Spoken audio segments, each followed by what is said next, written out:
What's good, YouTube? Welcome back to the Brown Gent. In this video, I'm going to talk to you about Pendle Finance and why I think it's one of two really good protocols that can really help you maximize your yield, whether you want to just earn more Ethereum or whether you want to maximize other airdrops, whether it's in EtherFi, Swell Network, Renzo, or even EigenLayer. So that being said, just remember, none of this is financial advice. Please do your own research, because whenever you're messing around with protocols, especially like this one, there's a ton of risk if you don't know what you're doing. My goal here with this video is to help provide some clarity. So with that being said, we also have a private group. So if you want extra coaching, guidance, and support, check it out in the links below. Now, if we just go back to basics, the reason we are doing all of this, the ultimate reason, is to support EigenLayer.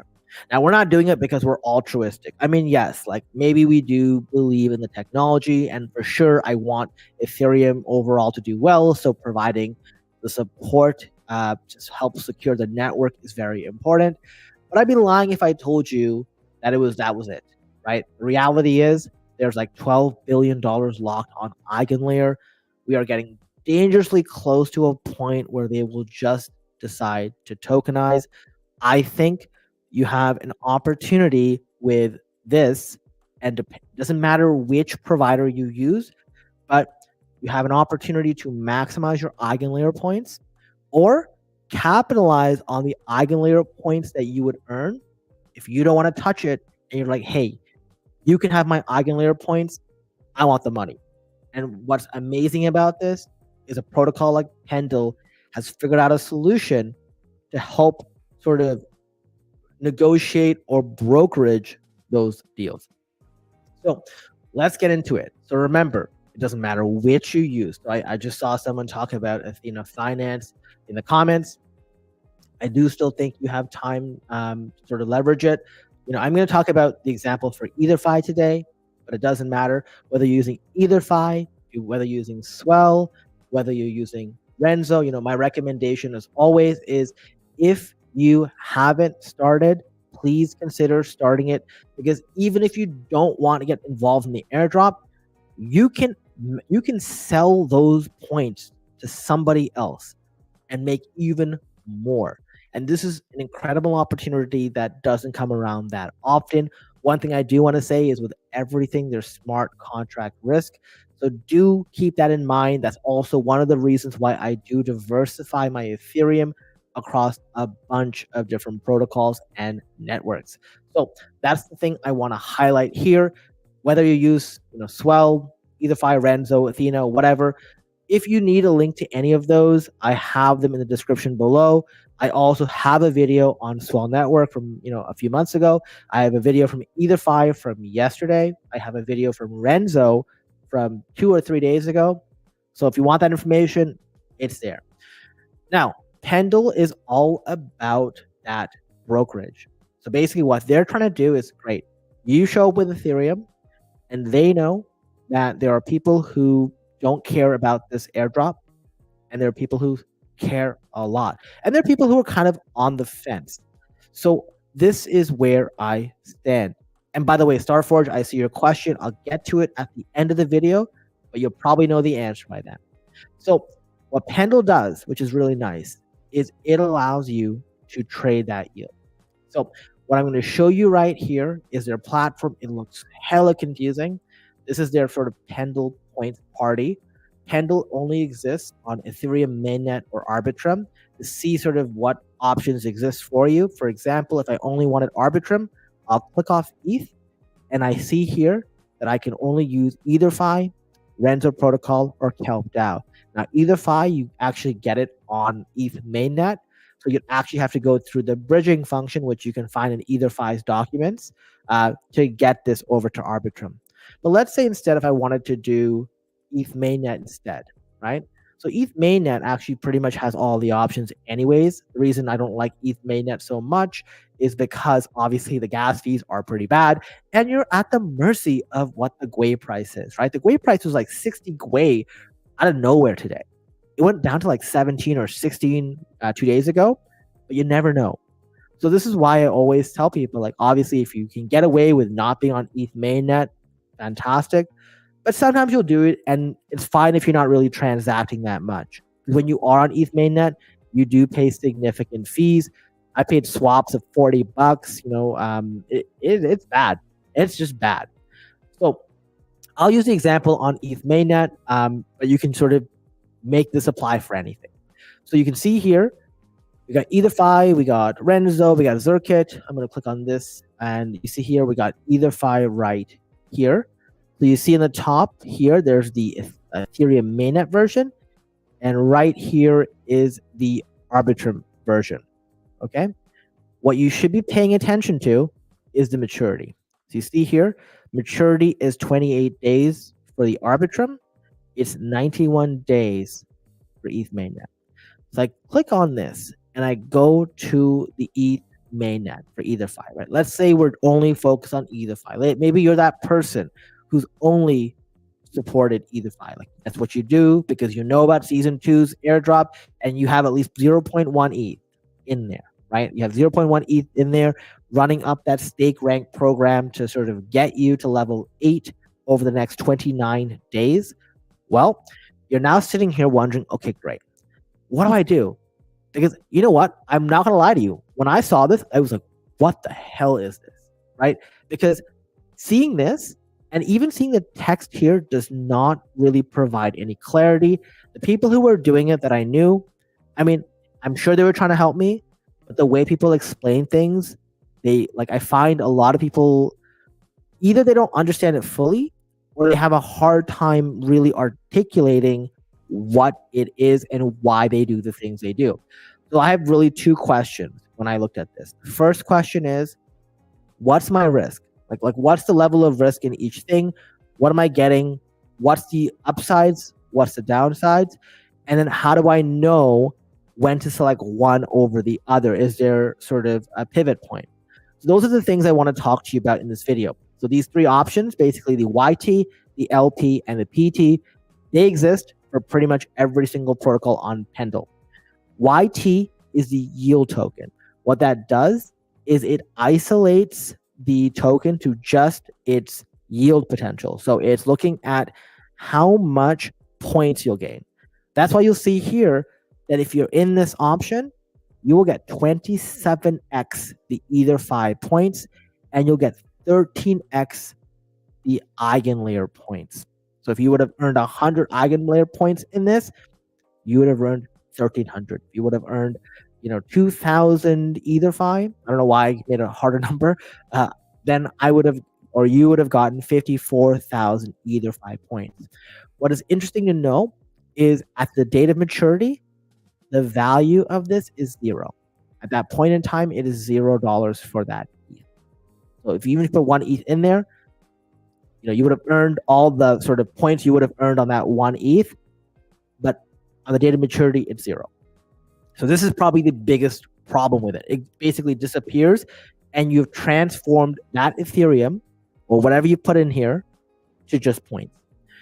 On the flip side, PT, which is principal token, what they care about is really about earning ETH. They don't care about points. They're like, hey, you can have all of it. I don't want any of those points. I'm not messing with EigenLayer. I'm not messing with EtherFi. I want my 36% in ETH. Thank you very much. So what happens is they give up the points and they ask for ETH in return. So they're both the other extreme. One side is like, hey, I want all the points and I don't care about my ETH. The other side is, I don't care about my points, but I want your ETH. And in the middle is the LP token. So this is where they try to get the best of both worlds. Obviously, you can't, you obviously have to give up some ETH to do that. So it finds a way through the leverage piece to earn some points, earns a much lower sort of kind of yield on average. But at least that way, at the end of the day, you end up with the same amount of ETH.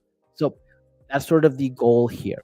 Now, I thought this thread, or not, maybe it's a thread, but this tweet by Bread Guy was really good.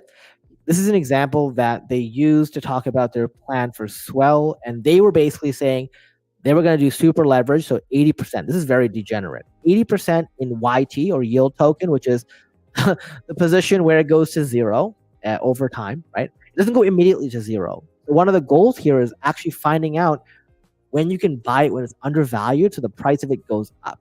Because you can trade these assets. I'm going to talk to you about how you find that out after. But basically, this is how this looks like, this trade. I'll give you some of my ETH every day for your points over the next month. The person who has ETH says deal. Now, what happens is this is a really good image, and maybe I'll just pop up the bigger version that I saved earlier. On traditional, Ethereum, right? If you just have, Ether sitting just like by itself in your wallet, you have the underlying ETH asset and you have your restaking yield. That's what you're getting no matter what. Once you put it into Pendle, you have three options. You have a piece here that just sort of wants the yield. So it pays the principal token holders for all their yield. And the opposite is the principal token holders don't care about the points. They care about the actual underlying asset.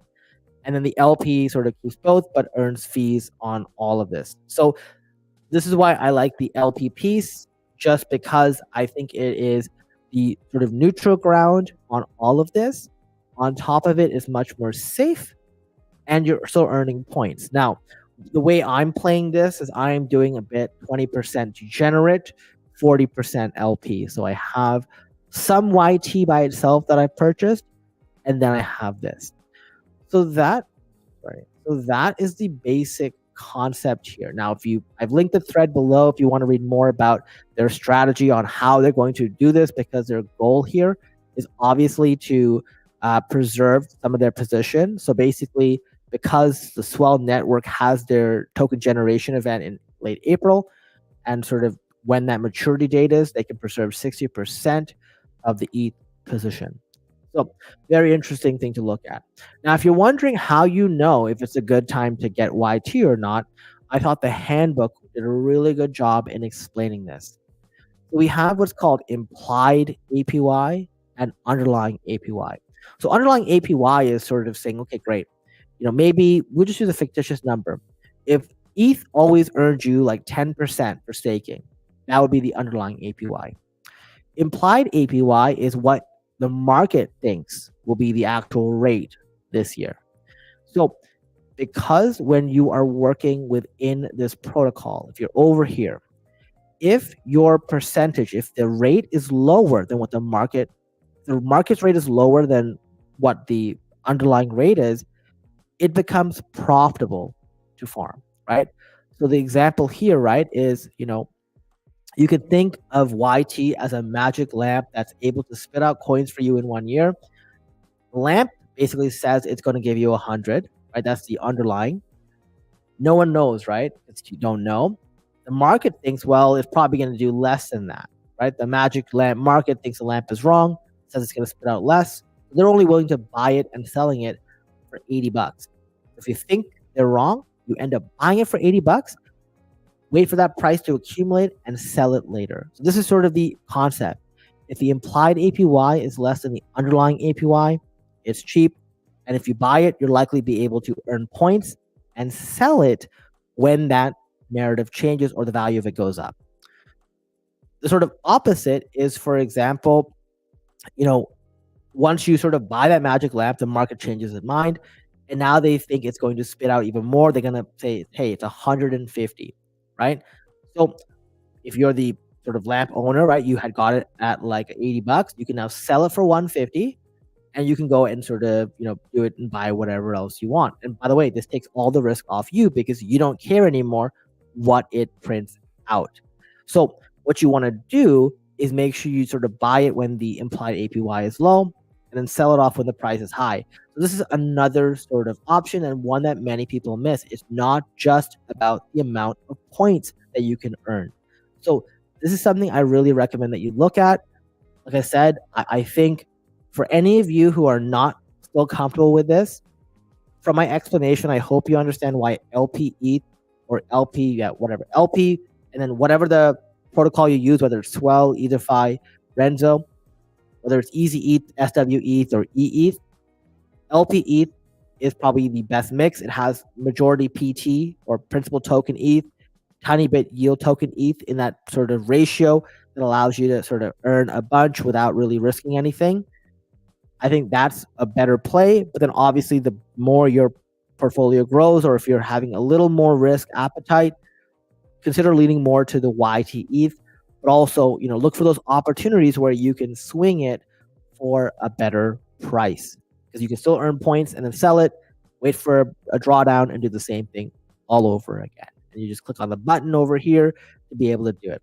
And one last thing I will show you guys is on the top, you can click on this to actually navigate. If you want to see sort of how your position is doing, click on app over here. It'll open up a new menu. Click on dashboard. And in dashboard, you see here, I believe we're on Arbitrum.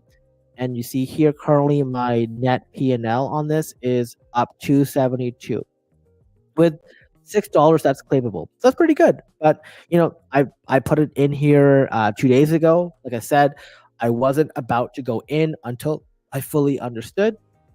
Maybe if I switch to Ethereum, we'll see what the Ethereum dashboard says. Here I'm up 408 with 111. So, these are really good ways to continuously grow your account. I think that it would be a mistake to just have your ETH or whatever sitting in your wallet.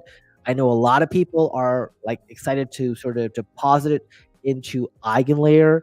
Now, what I will say to you guys there is I do think, and I mentioned this yesterday, I think that EigenLayer may consider and may say, hey, did anybody deposit, like did this person deposit with us, like when they eventually do their airdrop, right? Not confirmed yet, but I mean, like, it's the same thing when Arbitrum said, they weren't going to do one, and then obviously they were going to do it.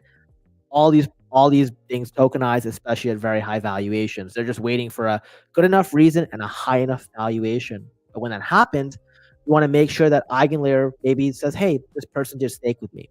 So I know Starforge, you asked if you can stake directly on EigenLayer mainnet. One of the things you should know is that has been paused for quite a bit of time. So liquid restaking deposits are currently paused. So you'll have to wait until the next window opens. This is why I think Pendle is good. I'm going to make another video soon talking about Zirkit, which is another L2 that's being created. A lot of potential, and I think that this is another option. So the way I am doing this, just so you guys have some clarity, I am splitting up my ETH across Swell, because Swell's airdrop is still going on. We have about a month. EtherFi, because they're season 2 of the airdrop program, they're 5%. This is the last airdrop that EtherFi will be doing, right? Because they only had 11% allocated. 6% went to the first bit, 5% to the second. Renzo just sort of mentioned this as well. And then finally, I'm going to split those tokens up between Pendle and with Zirkit. Now, there are a ton of other options. For me, I look at feasibility. I look at sort of risk. I look at where I feel more comfortable putting TVL. So for me, this is where I judged it to be. That, and I think the Zirkit airdrop that's going to come in the future is going to be worth my while significantly. But once again, like I said, I don't like putting a ton of money into just one protocol. I like to diversify. So that's sort of the way I think about it. So, you may be bringing up things, Starforge just bringing up Beacon Chain either. I'm sure there are tons of things out there.